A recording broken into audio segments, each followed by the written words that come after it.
Assalamualaikum warahmatullahi wabarakatuh. Ahlan wa marhaban bikum fi Ramadan. Selamat datang bulan suci Ramadan, bulan penuh ampunan. Abi, Umi, serta para sahabat Al-Azhar Asy-Syarif Sumatera Utara dimanapun berada, dengan rasa bangga dan hormat kami sampaikan pembawa materi pada Ramadan kelima ini oleh Al-Ustadz Haji Persaulian Siregar Alsi. Selamat menyaksikan. Assalamualaikum warahmatullahi wabarakatuh.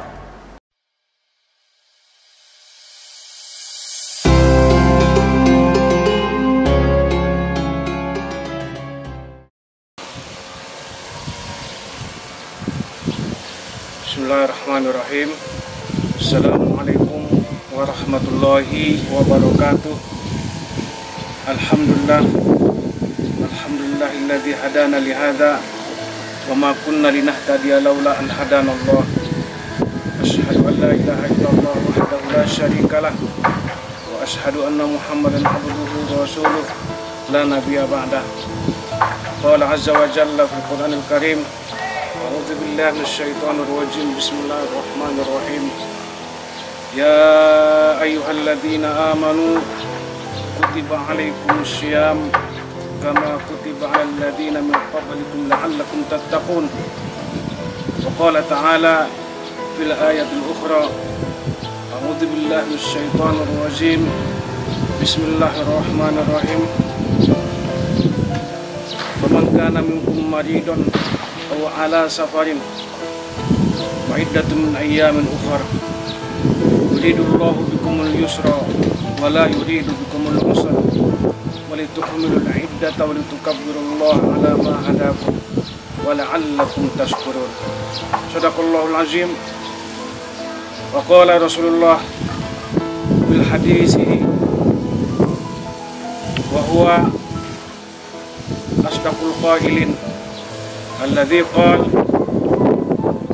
bismillahirrahmanirrahim innama bu'istu liutammima makarimul akhlaq. Kemudian Rasul berkata juga di hadis yang lain yang bunyinya man shoma ramadana imanan wa ihtisaba ghufira lahu ma taqaddama min dzambihi wa ma ta'akhkhara. Pada ayat yang saya bacakan tadi, Allah Subhanahu wa ta'ala mewajibkan kita untuk berpuasa di bulan Ramadan ini, sebagaimana Allah telah mewajibkan berpuasa kepada umat sebelum kita. Oleh sebab itu, syariat berpuasa sudah ada sejak awal munculnya kehidupan manusia di muka bumi ini. Hanya saja bentuknya yang berbeda-beda. Dan begitu juga sebagaimana Rasulullah berkata pada hadis yang saya bacakan tadi, yaitu yang berbunyi innama bu'istu liutammima makarimal akhlaq. Rasul telah mengakui, telah menyadari, dan juga menyampaikan kepada umatnya dan memberitahukan kepada umatnya bahwasanya selain daripada dia diutus sebagai Rasul, dia juga membawa akhlak yang mulia. Dia diutus untuk menyempurnakan akhlak. Berarti akhlak-akhlak sudah banyak sebelum kita hidup di muka bumi ini. Sebelum-sebelumnya sudah banyak ajaran-ajaran yang bagus yang diajarkan oleh para rasul yang terdahulu. Di antaranya keikhlasan dan keimanan. Sebagaimana Rasulullah berkata yang berbunyi dalam hadis, man shoma ramadana imanan wa ihtisaba ghufira lahu ma taqaddama min dzambihi wa ma ta'akhkhara.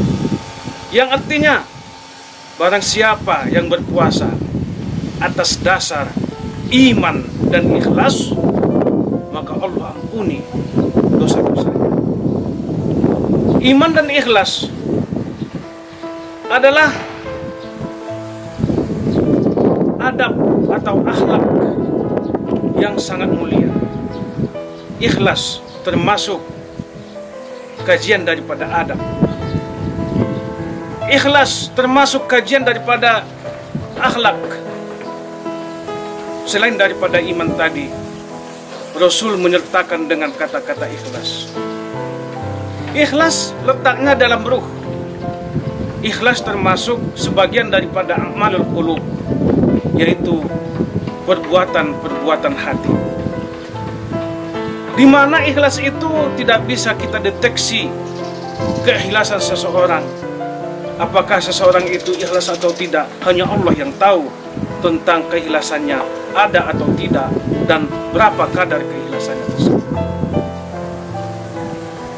Hadirin yang dirahmati Allah Subhanahu wa Ta'ala, kalau kita perhatikan kembali teks daripada hadis tadi, iman dan ikhlas tidak bisa dipisahkan. Di mana ada iman pasti menimbulkan yang namanya ikhlas. Ikhlas itu berawal daripada iman. Tidak mungkin orang yang tidak beriman bisa ikhlas. Bagaimana mungkin seseorang bisa ikhlas kalau dia tidak yakin, tidak percaya bahwasanya kebaikan akan mendatangkan kebaikan. Kebaikan akan dibalas dengan kebaikan. Sebaliknya, keburukan akan mendatangkan atau dibalas.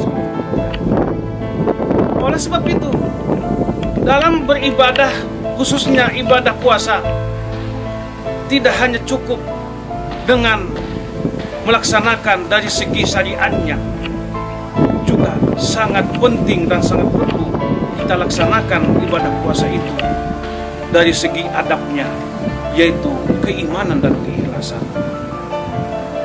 Saya yakin kita semua bisa berpuasa sebulan penuh dengan menahan lapar, menahan haus. Tapi saya belum yakin apakah kita berpuasa itu atas dasar keimanan atau atas dasar keikhlasan.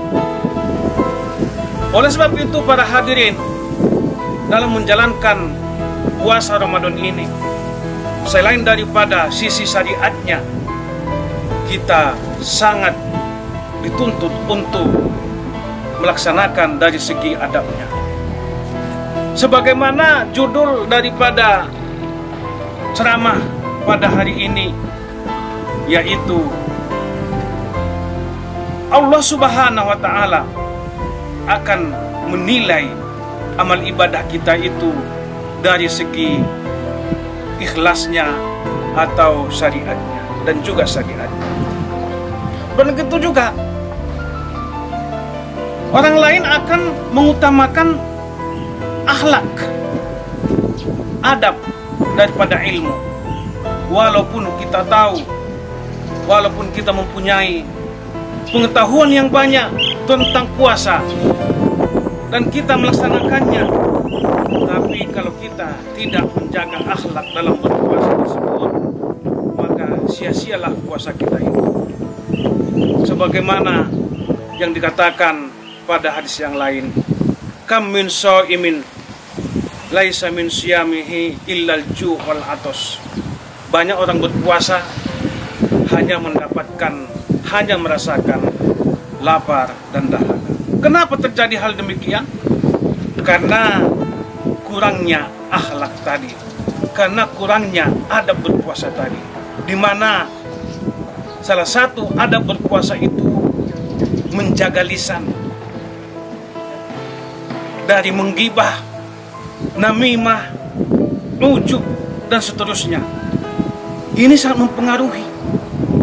Walaupun kita tidak makan, tidak minum satu harian karena puasa, tapi kalau kita juga menggibah, menamimah, maka yang kita rasakan hanyalah lapar dan dahaga.